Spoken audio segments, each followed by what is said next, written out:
আসসালামু আলাইকুম। আমি Mazharul Islam Shaon. Story telling by শাওনের আরেকটি নতুন পর্বে আপনাদের সবাইকে সাদর আমন্ত্রণ জানাচ্ছি। আজকে আমি আপনাদের সাথে যে ঘটনাটি শেয়ার করব, সেই ঘটনাটি আমি শুনেছি সবুজ ভাইয়ের কাছ থেকে। সবুজ ভাই আমার খুব পরিচিত একজন। সবুজ ভাই যার কাছ থেকে এই ঘটনাটি শুনেছেন, তার নামটি আমরা উল্লেখ করতে পারছি না। আমরা ধরে নেই তার নাম আলামিন। আমরা সরাসরি আলামিন ভাইয়ের ঘটনায় চলে যাচ্ছি। এই ঘটনার সময়কাল 2008। আলামিন ভাই তখন ভার্সিটিতে পড়েন। ভার্সিটিতে পড়া অবস্থায় আলামিন ভাই ছাত্র রাজনীতিতে জড়িয়ে গিয়েছিলেন। তিনি খুব ভালোভাবেই রাজনীতি করতেন। ঠিক সে সময় কোনো একটি কারণে একটা মামলা হয়। সেই মামলায় আলামিন ভাইকে জেলে যেতে হয়। আমরা সেই প্রথম দিনের কাহিনী থেকেই শুরু করছি, অর্থাৎ আলামিন ভাই যেদিন প্রথম জেলখানায় ঢুকলেন সেদিন থেকেই। জেলখানায় যখন তাকে নিয়ে আসা হয় তখন প্রায় সন্ধ্যার কাছাকাছি। জেলখানার বাইরে সমস্ত চেকিং শেষ করবার পর তিনি যখন প্রথম জেলখানার ভেতরে ঢোকেন, তখন তাকে একটা জায়গায় রাখা হয়। অর্থাৎ প্রথম যখন আসামিরা জেলখানায় আসে, প্রথম দিন তাদের একই জায়গায় রাখা হয়। জায়গাটার নাম তারা বলে আমদানি। আলামিন ভাই যখন প্রথম দিন সেই আমদানি নামক জায়গাটাতে ছিলেন, তখন আসলে তার মাথায় অনেক কিছুই কাজ করছিল। একে তো এই প্রথম তার জেলে আসা, এবং সেখানে যাওয়ার পর তিনি যেটুকু দেখছেন যে সেখানে মানুষজন সবাই কোনো না কোনো কারণে, কোনো অপরাধের কারণেই ভেতরে ঢোকা।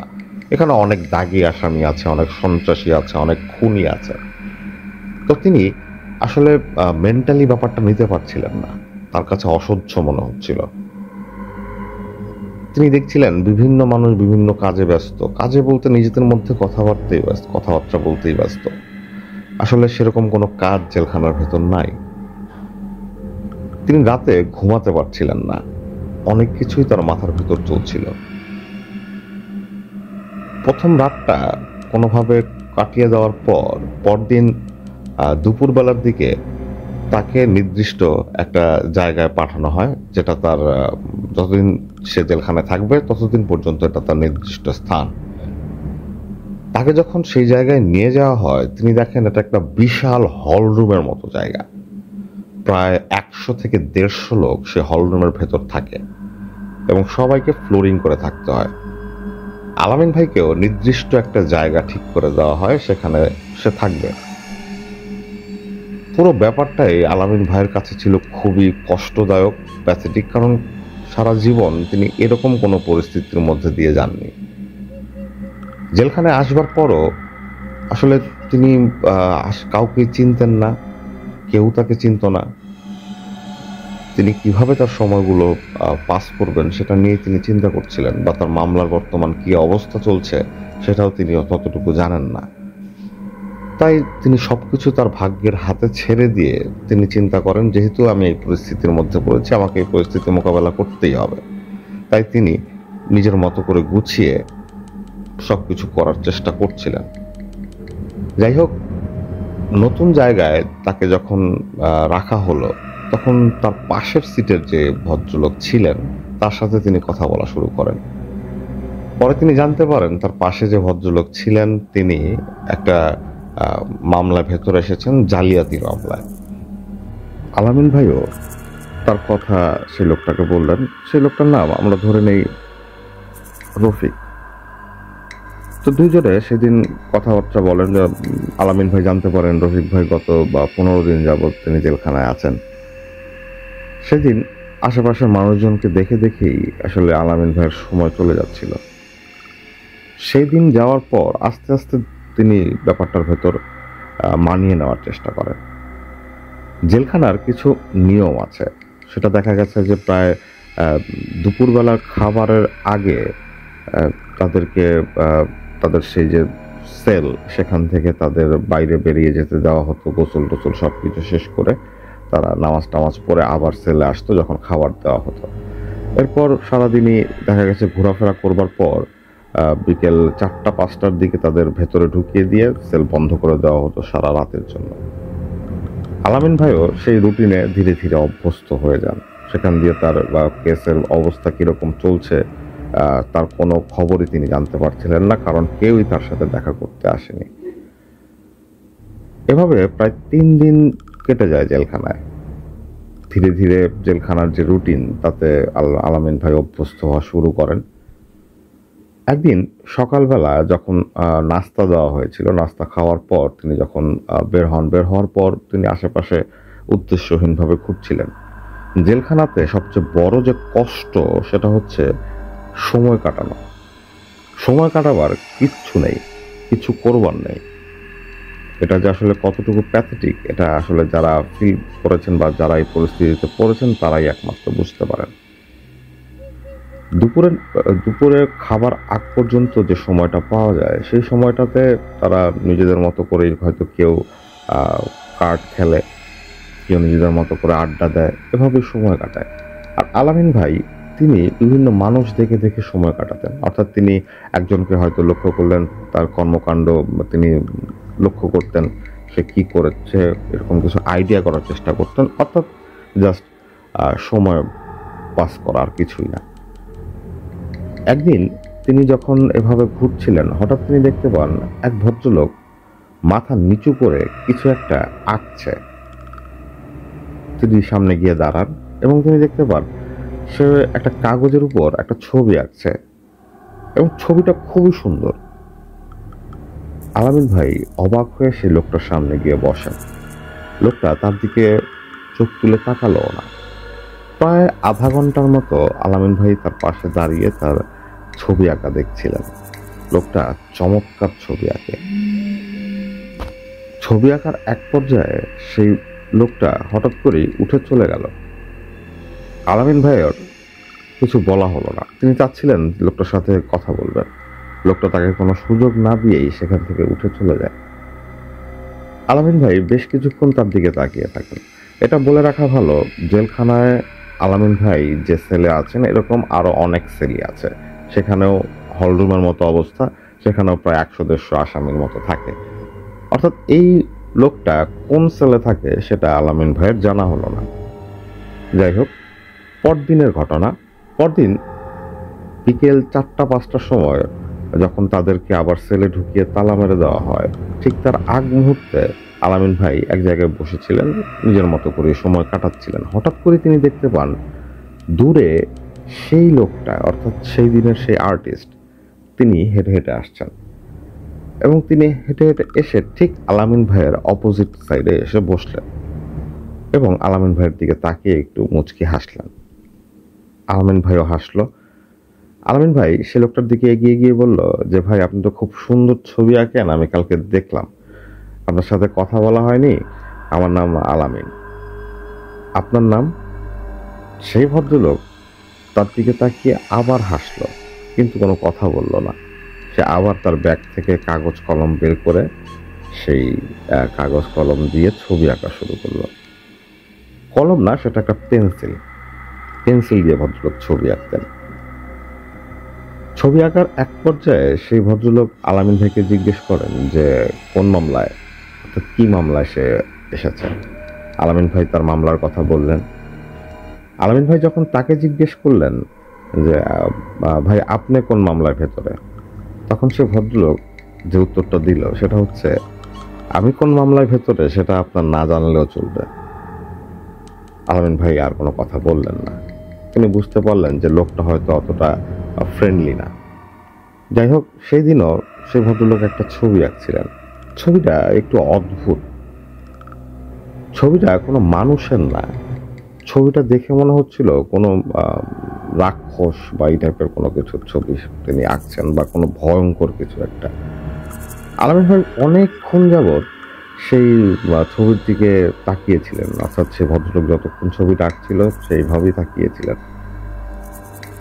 হঠাৎ কোনো একটা কারণে আলামিন ভাইয়ের শরীর খারাপ করলো। অর্থাৎ তার হঠাৎ মাথা ঘোরানো শুরু করলো, বমি বমি একটা ভাব চলে আসলো, তার প্রচন্ড শরীর খারাপ লাগছিল। ঠিক জ্বর আসার আগের যে মুহূর্তটা, অর্থাৎ যে ফিলটা হয়, সেরকম একটা অনুভূতি তার ভেতর কাজ করছিল। সেই ভদ্রলোক হঠাৎ করে আলামিন ভাইয়ের দিকে তাকালেন এবং এক দৃষ্টিতে তার দিকে তাকিয়ে থাকলেন অনেকক্ষণ।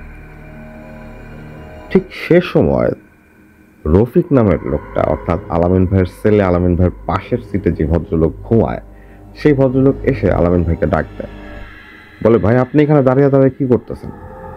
ভাই ছবি আঁকা দেখি। আলামিন ভাই বলতেছে ছবি আঁকা দেখি। রফিক ভাই বলে কিসের ছবি আঁকা দেখেন? এই যে এই লোক ছবি আঁকতেছে। রফিক ভাইয়ের কাছ থেকে মুখটা সরিয়ে ঠিক যখন আলামিন ভাই সামনে সেই লোকটার দিকে তাকালেন, তিনি দেখলেন সেখানে কেউ নেই। আলামিন ভাই অবাক হয়ে গেলেন, কারণ এই লোকটার এখান থেকে চলে যাওয়ার বা চলে গেলে তাকে না দেখতে পাওয়ার কোনো কারণ নেই, কারণ সামনের বিস্তীর্ণ জায়গা খালি।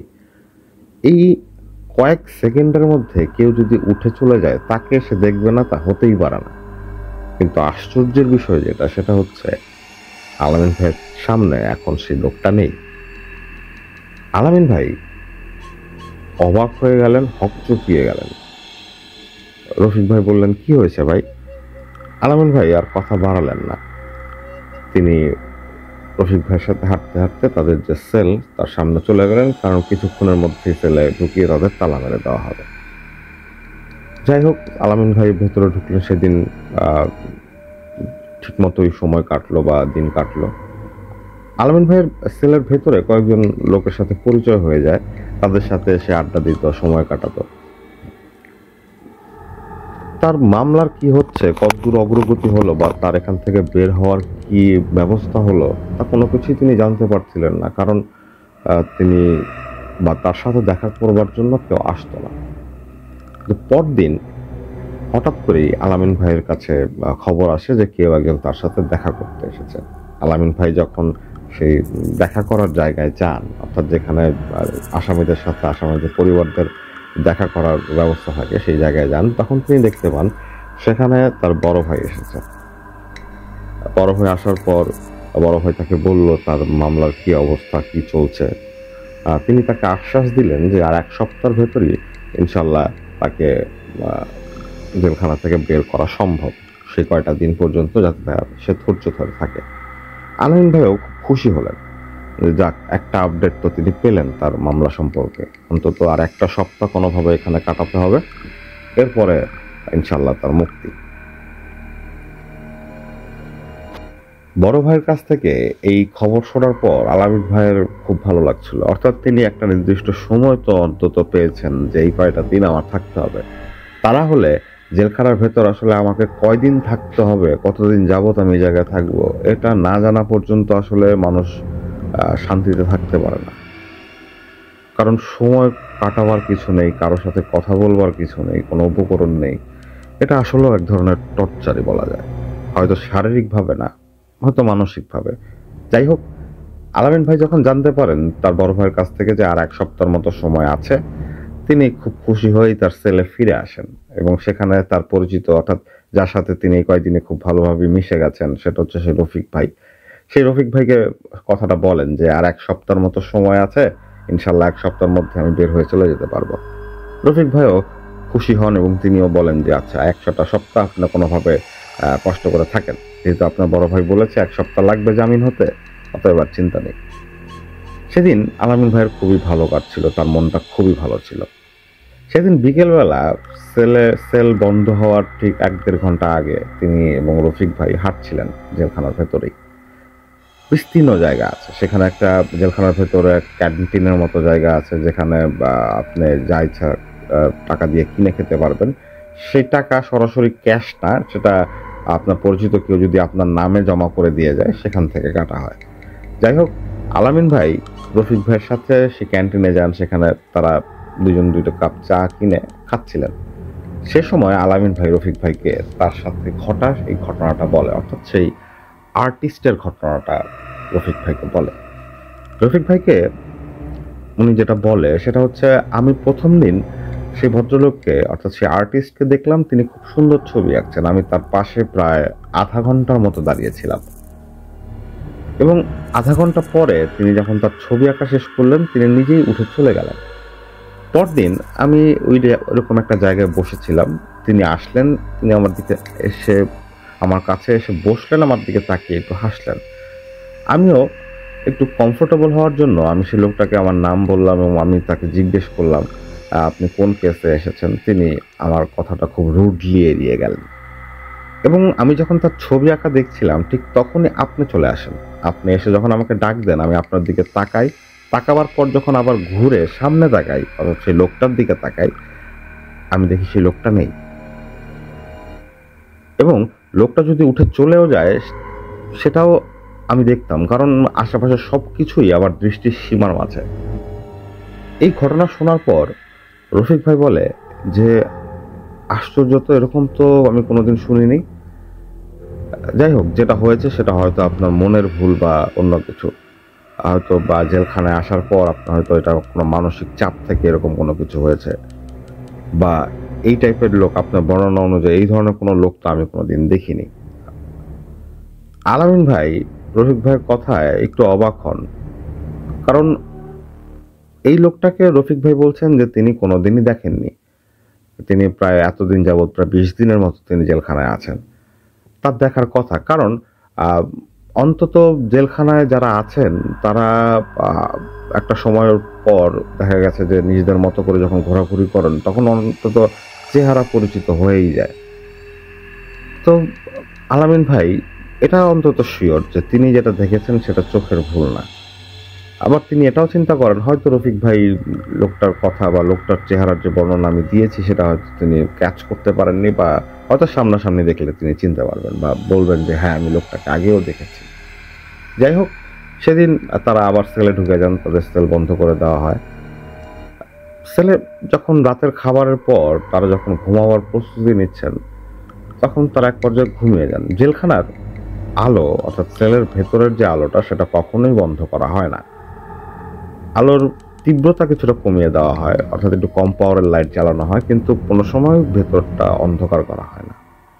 আলামিন ভাই যখন ঘুমাচ্ছিলেন হঠাৎ করে তার মনে হলো কেউ একজন তার পায়ের উপর পাড়া দিয়ে আছে বা পাড়া দিয়েছে এবং সে এখনো দাঁড়িয়ে আছে। তার ঘুম ভেঙে যায় এবং ঘুম ভাঙার পর তিনি যখন সামনে তাকাবার পর তিনি একটা অদ্ভুত দৃশ্য দেখেন।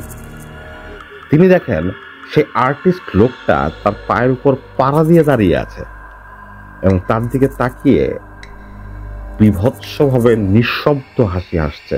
অর্থাৎ সে হাসছে, তার শরীর দুলছে, কিন্তু আলামিন ভাই কোনো শব্দ শুনতে পাচ্ছেন না। তিনি এতটাই ভয় পেয়ে যান যে তিনি চিৎকার করে বলে ওঠেন, আপনি আপনি কি, আপনি এখানে কি করেন, আপনি কিভাবে আসলেন? তো আলামিন ভাইয়ের এই কথায় তার আশেপাশের লোকজন উঠে যায়। উঠে গিয়ে যখন আলামিন ভাইকে জিজ্ঞেস করে ভাই কি হয়েছে, তখন আলামিন ভাই বলে দেখেন এই লোকটা আমার পায়ের উপর পাড়া দিয়ে দাঁড়িয়ে আছে। আশেপাশের লোকজন তার দিকে তাকিয়ে বলে কোথায় ভাই, এখানে তো কেউ নাই। আলামিন ভাই তাদের কথা শুনে আবার যখন সামনে তাকান তিনি দেখেন যে আসলেই সেখানে কেউ নাই। আলামিন ভাই হতবাক হয়ে যান, অবাক হয়ে যান, কারণ তার সাথে এই ধরনের ঘটনা কখনোই ঘটেনি। আলামিন ভাইয়ের এই চিৎকারে বা আলামিন ভাইয়ের এই ধরনের অবস্থায় অনেকেই ঘুম থেকে উঠে গিয়েছিল। পাশ থেকে অনেকেই বিভিন্ন কমেন্ট করছিল আলামিন ভাইকে উদ্দেশ্য করে, কারণ তাদের ঘুমটা সে ভেঙে দিয়েছে। একজন বলছে হয়তো নেশা করতো, নেশার খোরাক না পেয়ে এখন মাতলামি করতেছে। তো এই ধরনের বিভিন্ন কথাবার্তা আলামিন ভাইয়ের কানে আসছিল, তাই আলামিন ভাই সেদিনের মতো চুপ করে যান। সেদিন আর তার ঘুম হয় নাই। ফজরের নামাজের আগে একটা কাউন্ট হয়, অর্থাৎ ফজরের নামাজের আগে একজন কারারক্ষী সেলের ভেতর ঢোকেন, ঢোকার পর তিনি সবাইকে কাউন্ট করেন, গোনেন যে কয়েদির সংখ্যা ঠিক আছে কিনা। যাই হোক, সেই দিনও ফজরের আজানের আগে এই ধরনের কাউন্টিং হয়। কাউন্টিং হওয়ার পর আবার তাদের তালা লাগিয়ে চলে যাওয়া হয়। আলামিন ভাইয়ের ঘুম হচ্ছিল না। সকালের নাস্তা দেওয়া হলো, নাস্তা দেওয়ার পর তাদের সেল থেকে যখন বের হওয়ার সুযোগ হয় তারা বের হন এবং রফিক ভাইকে আলামিন ভাই বলেন যে ভাই আমি নিশ্চিত আমি ওই লোকটাকে সেলের ভিতর দেখছি। তখন রফিক ভাই আলামিন ভাইকে বলে যে ভাই আপনি তো আগে কোনোদিনই এই লোকটাকে আমাদের সেলের ভেতর দেখেননি, দেখছেন? আলামিন ভাই বলেন না। তখন রফিক ভাই যেটা বলে সেটা হচ্ছে কোনোভাবেই এক সেলের লোক রাতের বেলা আরেক সেলে আসতেই পারে না। অর্থাৎ আপনি যে ঘটনাটা ঘটছে বা আপনার সাথে যে ঘটনাটা ঘটেছে যেটা আপনি বলছেন সেটা পুরো ছিল আপনার স্বপ্ন। আর কিছু না, আপনি এটা নিয়ে আর চিন্তাই করেন না। আলামিন ভাই রফিক ভাইয়ের কথা অনুযায়ী সেভাবেই চলার চেষ্টা করেন, অর্থাৎ তিনি তার মাথা থেকে এই বিষয়টা বের করে দেওয়ার চেষ্টা করেন। সেদিন দুপুরবেলায় আলামিন ভাই গোসল করতে গিয়েছিলেন। গোসল করাটাও আসলে জেলখানার ভেতর খুবই ঝামেলার কাজ, কারণ অনেক বড় লাইন থাকে, গোসল করতে প্রচুর সময় নিয়ে দাঁড়িয়ে থাকা লাগে। তো এক পর্যায়ে আলামিন ভাই যখন সুযোগ পেলেন, তিনি নিজের মতো করে গোসল টোসল করে যখন বের হলেন, অর্থাৎ যখন তিনি তার সেলের দিকে আসলেন, তিনি দেখেন তার সেলের সামনে দাঁড়িয়ে আছে সেই লোকটা। আলামিন ভাই সেই লোকটাকে দেখে সেখানে স্তব্ধ হয়ে দাঁড়িয়ে যান, কারণ এটা তো কোনো স্বপ্ন না। এখন দিনের আলো, তিনি সুস্থ এবং স্বাভাবিক, এবং তিনি দেখতে পাচ্ছেন তার সেলের দরজার সামনে সে লোকটা দাঁড়িয়ে তার দিকে তাকিয়ে হাসছে এবং তাকে হাতের ইশারায় তার কাছে যেতে বলছে। আলামিন ভাই মন্ত্রমুগ্ধের মতো সেই ভদ্রলোকের কাছে চলে যান। সেই লোকটা আলামিন ভাইকে বলে যে, তোকে আমার খুব পছন্দ হয়েছে, তোকে আমি আমার সব বিদ্যা দিব, তুই শুধু আমার সাথে থাক, তুই শুধু আমার পূজা কর। আলামিন ভাই লোকটার কথার আগা মাথা কিছুই বুঝতে পারছিলেন না। তিনি যে একটা উত্তর দেবেন বা কিছু জিজ্ঞেস করবেন সে ভদ্রলোককে, সেই অবস্থাও তার ছিল না।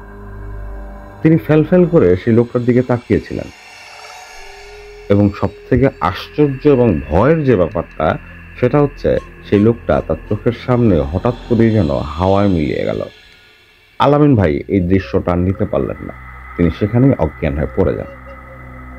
আলামিন ভাইয়ের যখন জ্ঞান ফেরে, তখন তিনি দেখেন যে তিনি সেই জেলখানার হাসপাতালের যে ডাক্তার, তাকে যখন জিজ্ঞেস করে যে কি হয়েছে বা আপনার কি সমস্যা, তখন আলামিন ভাই সেই ডাক্তারকে বলে যে, আমি গত কয়েকদিন যাবৎ একটা লোককে দেখছি, সেই লোকটাকে আমি বিভিন্ন জায়গায় এভাবে দেখতে পাচ্ছি, এবং সেই লোকটাকে আজকে আমি আমার সেলের সামনে দেখলাম, এবং সেই লোকটার সাথে আমি কথা বলছিলাম, এক পর্যায়ে সেই লোকটা আমার চোখের সামনে ভ্যানিশ হয়ে গেছে।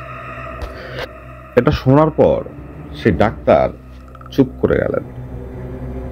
আলামিন ভাইয়ের মনে হলো এই ডাক্তার কিছু জানে এই বিষয়ে। ডাক্তার প্রাথমিকভাবে আলামিন ভাইকে কোনো কিছুই বললেন না, তিনি তাকে কিছু ওষুধ দিলেন, বললেন যে এটা রাতের বেলা খাওয়ার পর এটা খেয়ে ঘুমিয়ে যেতে, তাহলে আর কোনো সমস্যা হবে না। কিন্তু আলামিন ভাই আর এটা শিওর যে এই ডাক্তার কিছু জানেন এবং তিনি ব্যাপারটা বা এই বিষয়ে কথা বলতে চাচ্ছেন না। যাই হোক, আলামিন ভাই নিজের মতো করে চলে আসেন। সেলের যে অন্যান্য যারা ছিল তারাও আলামিন ভাইকে একটু সহযোগিতা করা শুরু করলো, কারণ তারা হয়তো মনে করছে যে আলামিন ভাই অসুস্থ। সেদিন বিকেলবেলা আলামিন ভাই যখন আবার তাদের নিয়মিত যে হাঁটাহাঁটিটা করেন জেলখানার ভেতর, সেটা যেটা করছিলেন, তখন হঠাৎ তিনি শুনতে পান কেউ একজন বলছে, কিরে ভয় পেয়েছিস? ভয় পেলে চলবে, এখন তো আমি তোর সাথেই থাকবো, যার সাথে থাকবি তাকে ভয় পেলে বাঁচবি কি করে? আলামিন ভাইয়ের মাথার ভেতর এই কথাগুলো হচ্ছিল, তিনি আশেপাশে কাউকে দেখতে পাচ্ছিলেন না, কিন্তু তিনি এটা জানেন যে এই কথাগুলো তাকে কে বলছে। আলামিন ভাই প্রচন্ড ভয় পেয়ে যান, তার শরীরে জ্বর চলে আসে, তিনি জ্বরে পড়ে যান, প্রচন্ড জ্বর, তাকে আবার হাসপাতালে ভর্তি করা হয়। সে হাসপাতালে যখন তার চিকিৎসা চলছিল, তখন সে ডাক্তার আবার আসে, এবং সেই ডাক্তারকে আলামিন ভাই জিজ্ঞেস করে যে, স্যার, আমার মনে হয় আপনি কিছু জানেন এই বিষয়ে, আপনি কি আমাকে একটু বলবেন যে আসলে কি সমস্যা বা ওই লোকটা কে? তখন সে ডাক্তার আলামিন ভাইকে যে কথাটা বলে সেটা হচ্ছে যে, এই জেলখানার ভেতর প্রায় 20 থেকে 25 বছর আগে এক লোক এসেছিল যে এরকমের ছবি আঁকতো, আর্টিস্ট। সে একটু পাগল কিসিমের ছিল আর কি, একটু মেন্টালি ডিসঅর্ডার ছিল। সে খুনের মামলায় ভেতরে আসে, সে তার মা বাবা এবং তার এক ভাইকে খুন করে সেই খুনের মামলায় সে জেলখানায় আসে। তার ফাঁসি রায় হয়েছিল বা তার মৃত্যুদণ্ড ছিল বা তার মৃত্যুদণ্ড কার্যকর হতো কিছুদিনের ভেতরেই। তো সেই লোকটা জেলখানায় আসার পর অনেকেই অসুস্থ হয়ে যাওয়া শুরু করে, অনেক কারারোগ অনেক কয়েদি অসুস্থ হয়ে যায় এবং তারা সবসময় এই লোকটার বিরুদ্ধে কমপ্লেন করত। তাদের কথা অনুযায়ী যখনই যে কেউই এই লোকটার সাথে কথা বলতো সেই অসুস্থ হয়ে যেত এবং সেলের ভেতর তার আশেপাশে কেউ ঘুমাতে যেত না, কারণ সে নাকি অদ্ভুত সব আচরণ করত, অদ্ভুত সব ছবি আঁকতো এবং রাতের বেলা সে মানুষের মুখের দিকে গিয়ে ঘুমাবার পরে, অর্থাৎ ঘুমাবার পরে সে মানুষের মুখের দিকে গিয়ে তাকিয়ে থাকতো। কেউ ঘুম থেকে হঠাৎ চোখ খুলে তাকিয়ে দেখতে পেত সেই লোকটা তার মুখের দিকে তাকিয়ে আছে। এই ধরনের বিভিন্ন কেসের কারণে আসলে তাকে একটা সময় পর তো মৃত্যুদণ্ড আসামি যারা আছেন তাদের তো আলাদা সেল থাকে, সেই সেলে নিয়ে যাওয়া হয় এবং তাকে যে সেলে, সেই সেলে যখন রাখা হতো তখন আশেপাশের কয়েদি যারা ছিল তারা বলতো যে অদ্ভুত সব প্রাণীর আওয়াজ তারা শুনতে পানা, যেটা কোনোভাবেই সম্ভব না। যেমন অনেকেই বলেছে যে তারা নাকি বাঘের গর্জন শুনেছেন সেই সেল থেকে, যেটা আসলে কোনোভাবেই সম্ভব না। কিন্তু সেই কারাগারের যে জেলার, তিনি যখন বিষয়টা নিয়ে তদন্তে নামেন তখন তিনি বুঝতে পারেন যে আসলে এই লোকটা হয়তো কোনো ধরনের ব্ল্যাক ম্যাজিকের চর্চা করত বা করে এবং সেই কারণে হয়তো তার কিছু পারদর্শিতা আছে এই বিষয়ে এবং বিভিন্ন প্রাণীর যে আওয়াজের কথা আশেপাশের কয়েদিরা বলে সেটা সত্যি। কারণ একদিন সে জেলার সাহেব একটা কারারক্ষীকে নির্দিষ্ট করে সেখানে পোস্টিং করেছিলেন যে আশেপাশের লোকজন যে কথাগুলো বলে সেগুলো সত্যি কিনা, এবং সেই কারারক্ষী পরদিন থেকে আর সেখানে পোস্টিংয়ে কাজ করতে যায়নি, কারণ সে বলেছে যে সে বিভিন্ন পশুর বা আর্তনাদ শুনেছে এবং সে আরেকটা বিষয় যেটা বলে, যেটা কোনোভাবেই সম্ভব না, সেটা হচ্ছে সে নিজে দেখেছে যে সেই লোকটা নাকি সেলের বাইরে রাত 3টা-4টার দিকে ঘোরাঘুরি করে।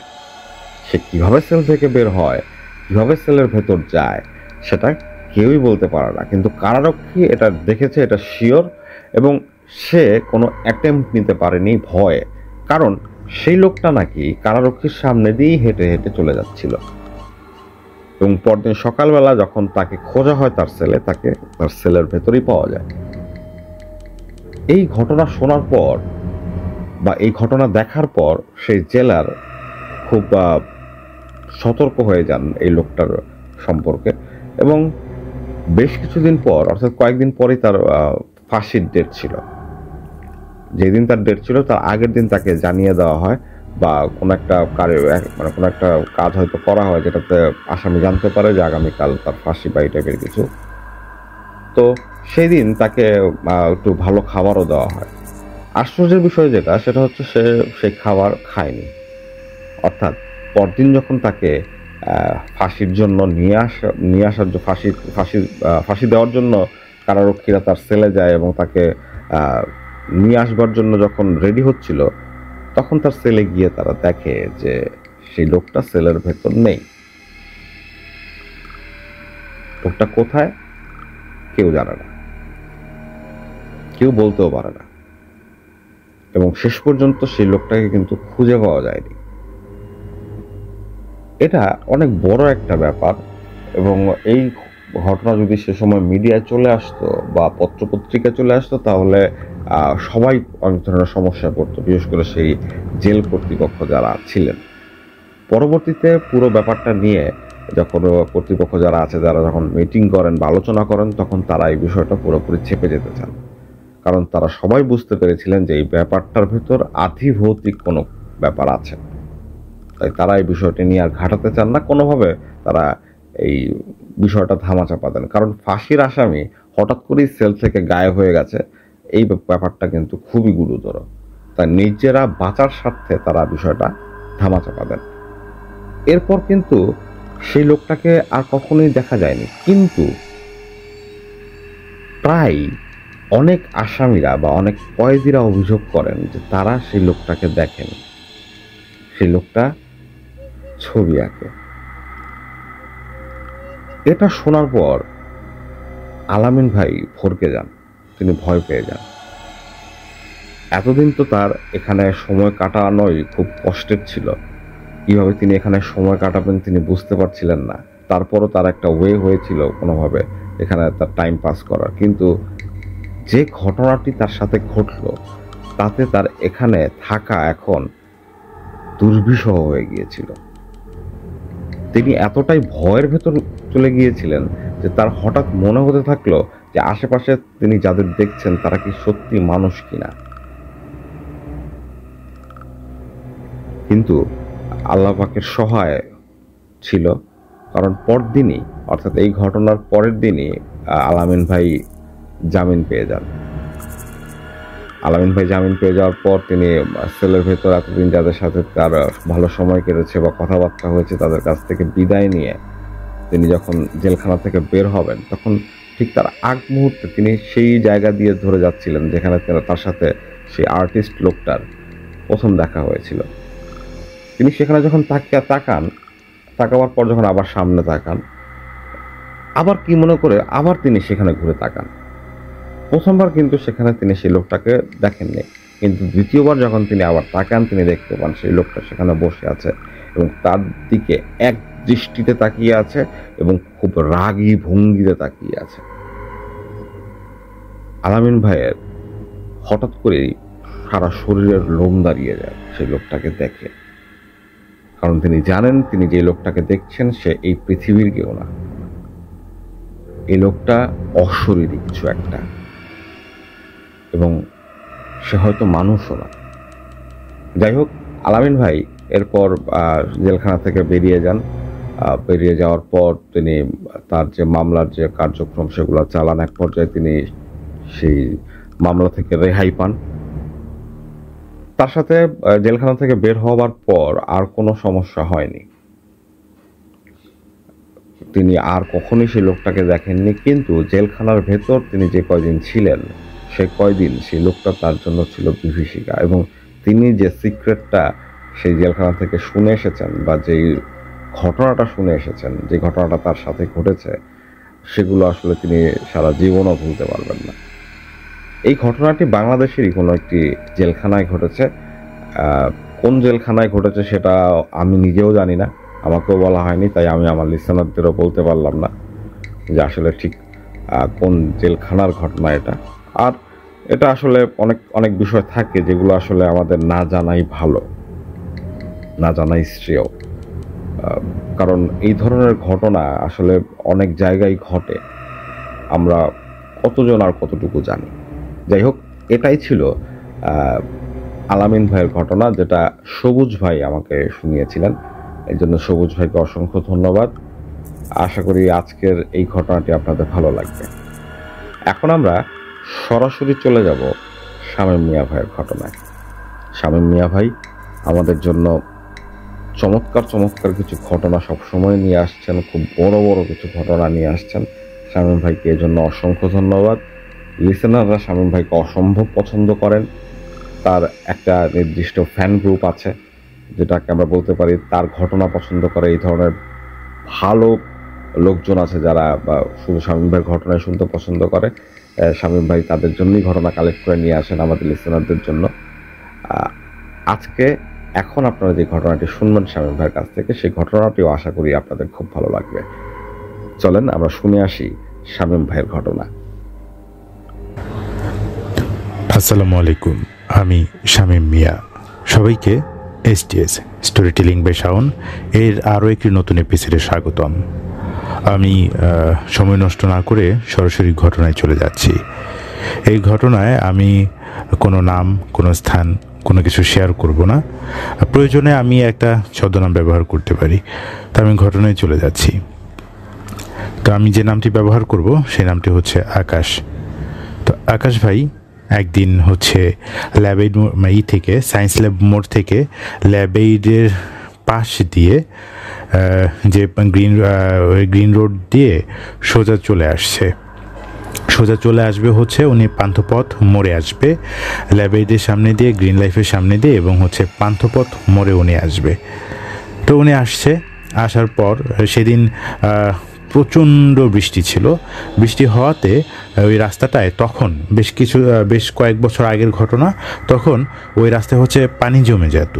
তো উনি আস্তে আস্তে রাস্তার একটা অংশে দেখা যায় বেশ পানি জমে গেছে। উনি তার ট্রাউজারটা উপরে তুলে আস্তে আস্তে আসলে তখন রাত প্রায় 1:30 থেকে 2টা বাজে। রাস্তায় মানুষজন খুব কম। তো সেদিন রাতে আরও মানুষ কম ছিল, যেহেতু বাইরে বৃষ্টি পড়ছে, ঝিরঝির বৃষ্টি পড়ছিল। যখন একটু বৃষ্টি কমে তখনই আকাশ ভাই আসতে শুরু করেছিল। উনি যখন গ্রিন লাইফ হসপিটালটা পার হয়ে আসছে, তখন দেখে যে তখনকার পানি একটু একটু বেড়ে তার হাঁটুর উপরে পানি উঠে গেছে। তারপর উনি হাঁটতে রাস্তার কিনারের পাশে যে ফুটওভার চলাচলের রাস্তা আছে, ওই চলাচলের রাস্তায় উঠে আসছে। উনি দেখে যে দূরে কয়েকটা রিক্সা দাঁড়িয়ে আছে, পান্থপথ মোড়ের দিকে কয়েকটা রিক্সা দাঁড়িয়ে আছে, আর পেছনে একটা রিক্সা বেল বাজছে।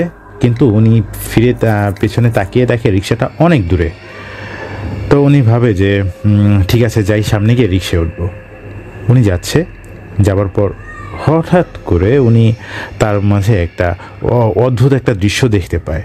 উনি দেখে রাস্তায় হাঁটু পানি, সেখানে হঠাৎ করে একটা নৌকা চলে আসছে, যা এই পথে আসা সম্ভব না, বা এরকমটা উনি কখনো দেখে নাই। এই গ্রিন রোড থেকে শুরু করে একদম পান্থপথ মোড় পর্যন্ত এতটুকু পানিতে কোনো নৌকা চলে। উনি দেখে যে নৌকাটা রাস্তার মধ্যে দিয়ে একাই আসতেছে, নৌকার কোনো মাঝি নাই। নৌকাটা ধীরে ধীরে এসে তার সামনে এসে থামে। একটু আগে পান্থপথ দিকে কমফোর্ট হসপিটালটা, ওইখানে যে রিক্সাগুলি ছিল, উনি এখন দেখে ওইখানে রিক্সা নাই। আর যে পানি ছিল, সেই পানিটা বাড়তে বাড়তে ওনার হাঁটুর উপরে উঠে গেছে। উনি কিছুক্ষণ ভাবে যে এটা কি হচ্ছে, কোনো বৃষ্টি নাই, কিছু না। নৌকাটা ওনার সামনে এসেই থামে। উনি ভাবে নৌকাতে উঠবে, আবার ভাবে না, নৌকা ওঠা ঠিক হবে না, নৌকা কোত্থেকে আসলো, আমি দেখলাম না, এই পথ দিয়েই তো আসলাম, আমি তো নৌকা দেখলাম না। তো উনি নৌকাটাকে অ্যাভয়েড করে আবার ওই যে সে তার পথে হাঁটছে, হেঁটে হেঁটে সামনের দিকে যাচ্ছে। উনি হেঁটে প্রায় 15 থেকে 20 কদম সামনে যায়, নৌকাটা পেছনে। হঠাৎ করে কি মনে করে উনি পেছনে তাকিয়ে দেখে নৌকাটা ঠিক তার পেছনে, তার সঙ্গেই লেগে আছে নৌকাটা কয়েক হাত দূরে। এটা দেখে একটু অবাক হয়ে যায়। নৌকাটা আবারও একা একাই যাচ্ছে। উনি এখন একটু বিব্রত বোধ করে, একটু ভয় পায় যে এই রাস্তায় এত ব্যস্ততম শহর, এই শহরে এইরকম অদ্ভুত ঘটনা আগে কখনো তার সঙ্গে ঘটেনি, বা কারোর সঙ্গে এমন ঘটনা ঘটছে সে জানে না। ইন দ্য মিন টাইম ঠিক এই সময়ে লোডশেডিং হয়ে যায়। ঢাকার মতো শহর একদম অন্ধকার ঘুটঘুটে হয়ে যায়। যে পাশে এত বড় বড় বিল্ডিং, এত আধুনিক হসপিটাল, সেখানে 24 ঘন্টায় কারেন্ট চলে গেলে জেনারেটর থাকে, সেই হসপিটালগুলোও যেন কেমন অন্ধকারে ঢেকে যায়, চারপাশে কিছু দেখা যাচ্ছিল না। উনি শুধু দেখে নৌকাটা তার পাশে যাচ্ছে, কিন্তু এবার নৌকাটা খালি না। উনি নৌকায় দেখতে পায় একটা সাদা কাফনে মোড়ানো লাশ। উনি হেঁটে যায়, নৌকাটা তার সঙ্গে সঙ্গে যায়। এবার উনি ভয় পেয়ে কিছুটা রাস্তার কিনারে সরে যায়। ঠিক নৌকাটাও তার এক হাত সমান চলে আসে কাছে। এটা দেখে উনি আতঙ্কে চিৎকার দিয়ে ওঠে সেই হাঁটু পানের মধ্যে দৌড়াতে শুরু করে পান্থপথের দিকে যাচ্ছে। উনি যত দ্রুত দৌড়ায়, নৌকাটা ঠিক একই গতিতে, একই বেগে তার পেছনে আসতে থাকে। উনি আরও ভয় পেয়ে যায়, ভয় ক্রমান্বয়ে বাড়তে থাকে। উনি ক্রমান্বয়ে চিৎকার করতে থাকে। একটু সামনে থেকে দেখে বেশ বড় বড় ঘোড়া গাড়ি। সেই ঘোড়াগাড়িতে 3-4টা ঘোড়াগাড়িতে বিশাল প্রায় 6-7 ফিটের মতো মানুষগুলি দাঁড়িয়ে চিৎকার খুব জোরে জোরে হাসতেছে, হা উচ্চ স্বরে হাসতেছে তার এই কাণ্ড কারখানা দেখে। এবার আকাশ ভাই কি করবে বুঝতে পারে না। উনি নিজেই নিজের চিৎকার শুনে ভয় পেয়ে যাচ্ছে। পেছনে সেই লাশে ভরা নৌকাটা রাস্তার মধ্যে দিয়ে আসতেছে। এখন উনি ভাবে যত কিছুই হোক দৌড়ে তাকে যেতে হবে সেই পান্থপথ মোড়ে। উনি তখন কাঁঠালবাজার মোড় বা আরেকটু পেছনে এরকম এবার খুব জোরে দৌড়াচ্ছে। নৌকাটা তার চাইতে বেশি গতিতে তার সামনে গিয়ে থামে। কাফনে মোড়ানো লাশটা হঠাৎ করেই নৌকায় উঠে বসে। এটা দেখে আকাশ ভাইয়ের আর কোনো সাহস থাকে না। উনি দৌড়ে সামনে যাচ্ছে। মনে হচ্ছে সামনে থাকা ঘোড়া গাড়ির উপরে প্রায় 6-7 ফিট লম্বা মানুষগুলো এবার আরো উচ্চ স্বরে হাসছে, তাকে দেখে তাচ্ছিল্য করছে। কেউ বলতেছে ভয় পাইছে রে, ভয় পাইছে। আরেকজন বলতেছে আমার কাছে আয়, আমার কাছে আয়। হঠাৎ করে শব্দগুলি তার কানে আরো জোরে বাজতে থাকে। তিনি কানে শুনতে পায়, ভাই কি হয়েছে, ভয় পায় না, আমি আছি ভাই, ভয় পায় না। তিনি কি করবে বুঝতে পারে না। আবারও বলে ভাই ভয় পায় না, সামনে আসেন, সামনে আসেন, সামনে রিক্সা আছে। এ কথা শুনে উনি কিছুটা, আকাশ ভাই কিছুটা সম্বিত ফিরে পায়। উনি দেখে সে হাঁটু পানির সমান পার হয়ে এসে তখন পায়ের তালুতে বা কবজি পর্যন্ত পানিতে আছে এবং উনি রাস্তায় কয়েকবার পড়ে গেছে, পড়ে গিয়ে আবার উঠছে। সামনে যে বড় বড় ঘোড়া গাড়িগুলি ছিল, 6-7 ফিট লম্বা মানুষগুলি ছিল, ওইগুলো আর এখন নাই। সামনে 3টা রিক্সাওয়ালা দাঁড়িয়ে, সেই রিক্সাওয়ালারাই বলতেছে ভাই কি হয়েছে, ভয় পেন না, সামনে রিক্সা আছে, আপনি এখানে আসেন। আকাশ ভাই কাঁপতে কাঁপতে কাঁপতে কাঁপতে গিয়ে সেই রিক্সার কাছে গিয়ে দাঁড়ায়। রিক্সা ধরে কান্না কান্না গলায় বলে যে ভাই আপনি দেখছেন কি হয়েছে? রিক্সা বলে না তো ভাই, কি হয়েছে? আমি তো দেখলাম আপনি হঠাৎ করে চিল্লাইতে দৌড়াইতেছেন আর পড়ে গেছেন কয়েকবার, পড়ে গেছেন আপনি। কয় ভাই না, আমি তো অন্যরকম একটা দৃশ্য দেখছি। তো রিক্সাওয়ালা ভাই কি দেখছেন আপনি, কি দৃশ্য দেখছেন? কয় আমি তো হাসপাতালের সামনে আসতেছি পানির মধ্যে, আমি তো দেখি ভাই, এতটুক বলে থেমে যায়। তখন রিক্সাওয়ালা বলে ভাই বুঝছি, বলা লাগবে না, আপনি রিক্সায় ওঠেন, কই যাবেন কোন? পরে উনি একটা ঠিকানা বলে আমি এখানে যাব। তো রিক্সাওয়ালায় ওঠায় রিক্সা চালানো শুরু করে। অর্ধেক রাস্তায় গিয়ে জিজ্ঞেস করে ভাইজান কি কইছে, কি দেখছেন এখন কোন? তখন আকাশ ভাই বলে যে আমি দেখি একটা নৌকা, খালি নৌকা আমার পেছনে পেছনে আসতেছে। হঠাৎ করে কারেন্ট গেল গা, আমি তো ভয় পেয়ে গেছি। আমি হাঁটি, নৌকাও হাঁটে, আমি দৌড়াই, নৌকাও দৌড়াই। হঠাৎ করে দেখি নৌকার মধ্যে কাফনে মোড়ানো একটা লাশ। এরকম তো আমি কোনোদিন দেখি নাই, আমি কি করব? এইটা দেখে ভয় পেয়ে গেছি। কয় ভাই এই লাশ এনে কই আইব, আপনি ভুল দেখছেন। কয় ভুল হইতে পারে। কয় আপনি এত রাইতে কই থেকে আইতেছেন? কয় সামনে একটা হাসপাতালে আমি গেছিলাম, ওইখান থেকে আসতেছি, আমার তো এক আত্মীয় অসুস্থ, তারে দেখে আসতেছিলাম। কার কি দেখছেন? কয় দেখছি যে একটা লোক মারা গেছে, তারে তো লাশ নিয়ে বাইরে দাঁড়ায় আছে, অ্যাম্বুলেন্সে করে লাশ নিয়ে যাব। কয় ভাই ওই যে ওইখানে লাশ দেখছেন তো, এর জন্য আপনি হয়তো চোখে ভুল দেখছেন, ওইটাই, এটা সমস্যা নাই, বাসায় যান, ঠিক হয়ে যাইব। রিক্সাওয়ালা যে রিক্সায় আসছিলেন ওই রিক্সা দিয়ে তাকে বাসায় নামায় দেয়। বাসায় নামায় দিলে উনি আস্তে আস্তে বাসায় উঠে, উনি যখন রিক্সা উঠে আসছিল তখনই কিছুক্ষণ পর কারেন্ট চলে আসে। তারপর উনি রিক্সা থেকে নেমে বাসায় উঠলে উনি ওনার বাসায় যায়, বাসায় যে কলিং বেল চাপে, ভেতর থেকে দরজা খুলে দেয়। দরজা খুলে দিয়ে তার আম্মু বলে যে কিরে কি অবস্থা, তোর এই অবস্থা কেন? পরে বলে যে আম্মা আমি ভয় পাইছি, তোমার সব বলতেছে, আমি আগে একটু গোসল করো। ওনার আম্মু বলে যে তুই বাথরুমে যা, আমি গরম পানি দিচ্ছি, গরম পানি দিয়ে গোসল কর, আগে গোসল করে অজু টজু করে তারপরে বের হ। তারপর আকাশ ভাই ওয়াশরুমে যায়, ওয়াশরুমে গিয়ে গোসল করে অজু করে গরম পানি করে দিয়ে বের হয়। ওয়াশরুম থেকে বের হয়ে তার মাকে এই ঘটনা বলে। তার আম্মু বলে যে তুই এত রাতে আসছোস কেন? আমার তো সকালে কাজ আছে, এর জন্য আসছি। পরে কয়ে খাইতে দাও, পরে খা। পরে আন্টি আকাশ ভাইয়ের আম্মু তাকে বেশ কিছু সূরা কালাম পড়ে ফু দেয়, পানি পড়ে দেয়, সে পানি খায় এবং কিছু তার লোকাল কিছু নিয়ম থাকে ওগুলি পালন করার পর তাকে খাওয়ানোর পর বলে যে ঘুমাবি, 2 রাকাত নামাজ পড়ে আল্লাহর কাছে দোয়া চেয়ে তারপর ঘুমা। তারপর আকাশ ভাই ঘুমায়। ঘুমানোর পর সকালে উঠে তেমন কোনো প্রবলেম হয় না। সকালে ঘুম থেকে ওঠার পরে ওনার যখন উনি নাস্তা নাস্তা করে ফ্রেশ হয় তার কাজে যাবে, তখন উনি মনে মনে হাসে, আরে আমি রাতে কী দৃশ্য দেখলাম, এটা দেখে ভয়ে চিৎকার করছি, রিক্সাওয়ালা কি মনে করবে, এটা মনের ভুল হয়তো।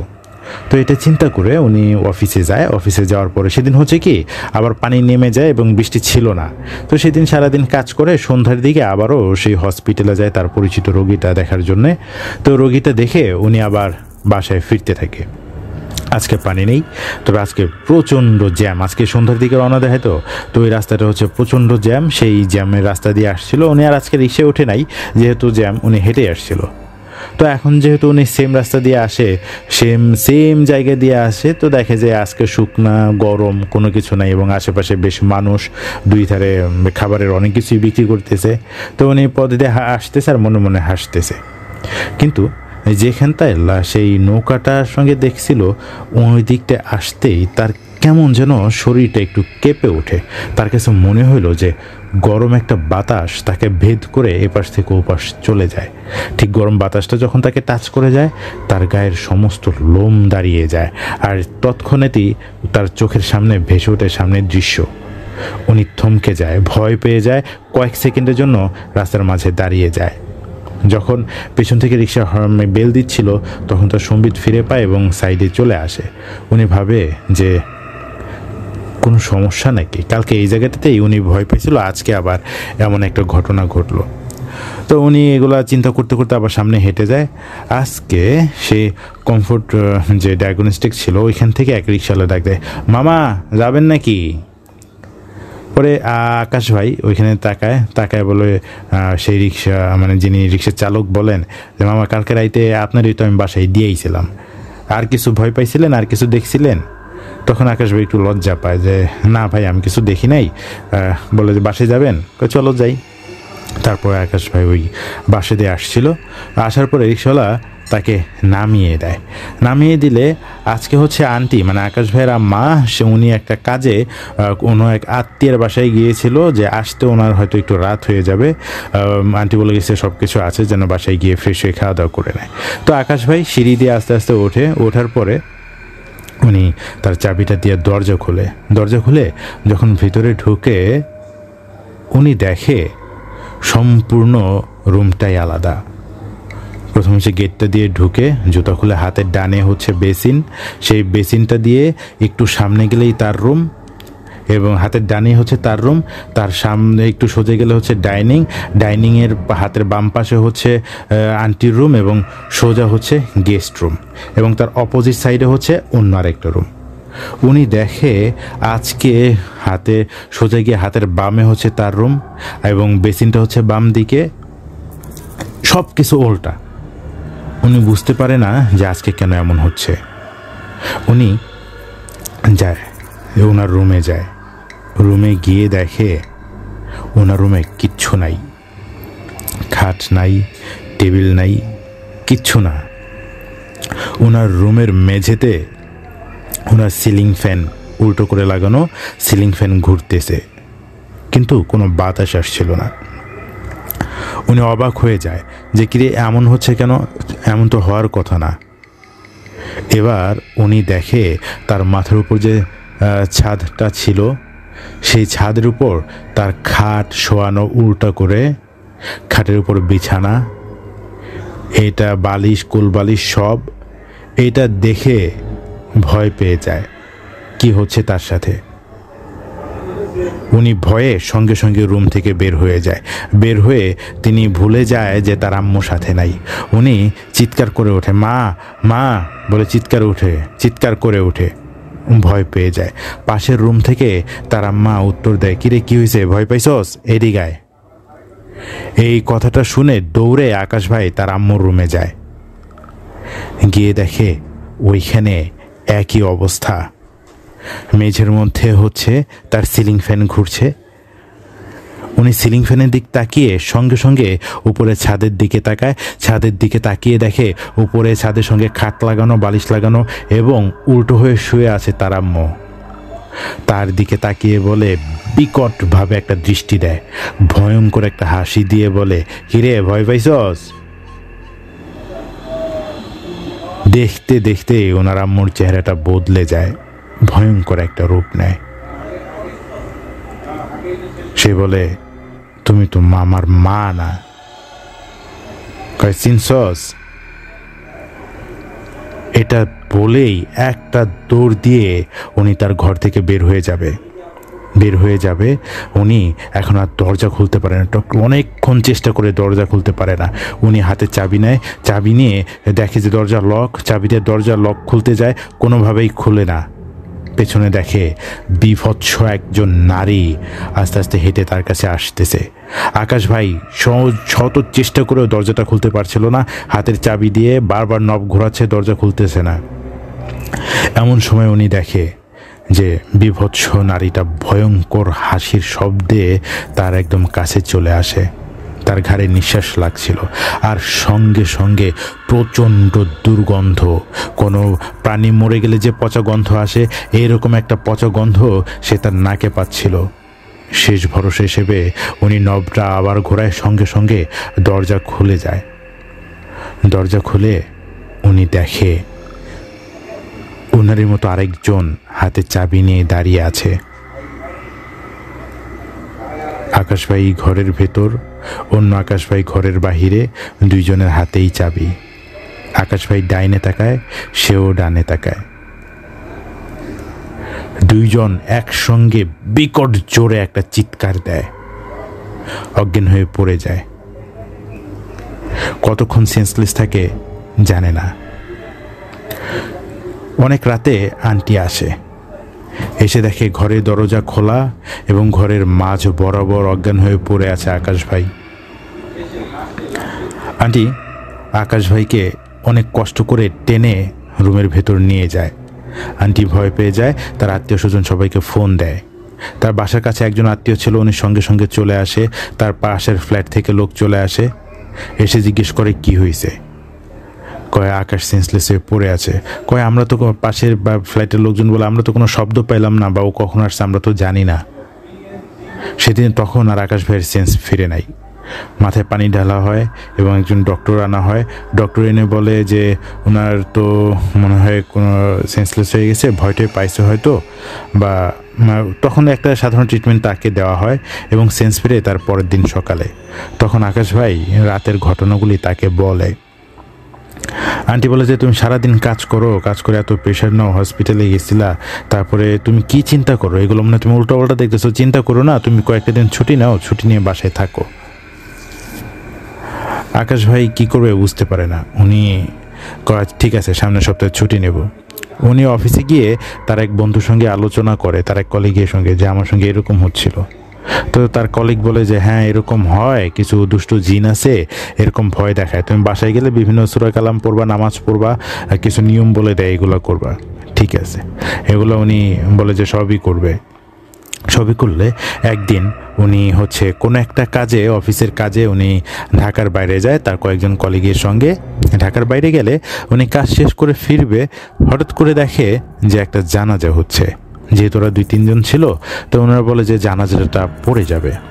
ঠিক আছে, ওনারা উজু টুজু করে জানাজায় দাঁড়িয়ে যায় এবং জানাজা পড়ার পর দেখা যায় ওনার যে লাশের জানাজা হয়েছে, ওনার আত্মীয় স্বজনরা আর কি লাশের মুখের কাপড়টা খুলে লাশটা দেখার পরে হঠাৎ করে তারা 3জন বলে যে আমরা তো জানাজা পড়লাম, লাশের মুখটা কি দেখবো? তো 2জন যায়, 2জন গেলে ওইটা দেখে আসে। তো আকাশ ভাই একবার ভাবলো যে যাবে, কিন্তু কি মনে করে যেন পরে আর যায় নাই।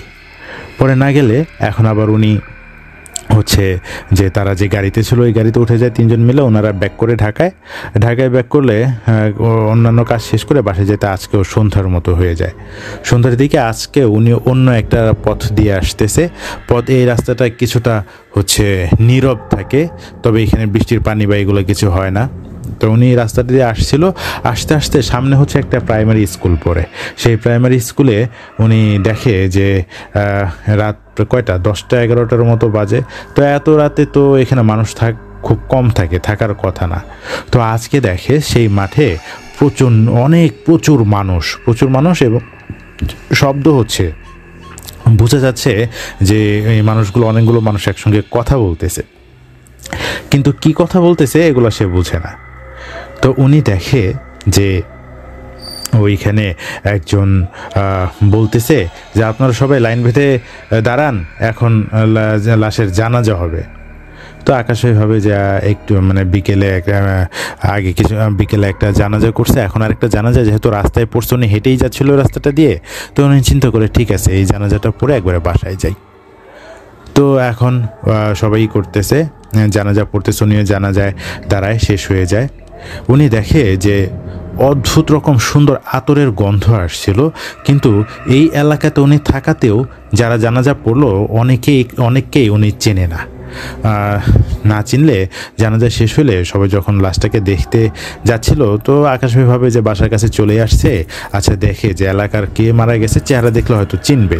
তো উনি যাওয়ার পরে আশেপাশে তাকায় যে জিজ্ঞেস করে কে যে মারা গেছে।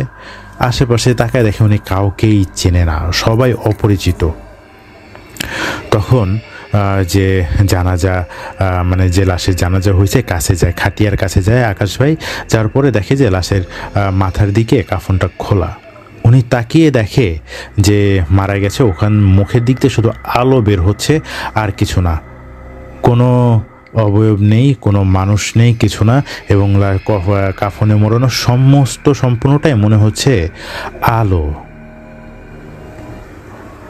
তখন একজন দাড়িওয়ালা মুরব্বী যাচ্ছিল পাশে দিয়ে, উনি জিজ্ঞেস করলো সালাম দিয়ে যে এটা কার লাশ? মুরব্বী বলল তুমি চলে যাও, জানাজা পড়ছো, বাসায় চলে যাও।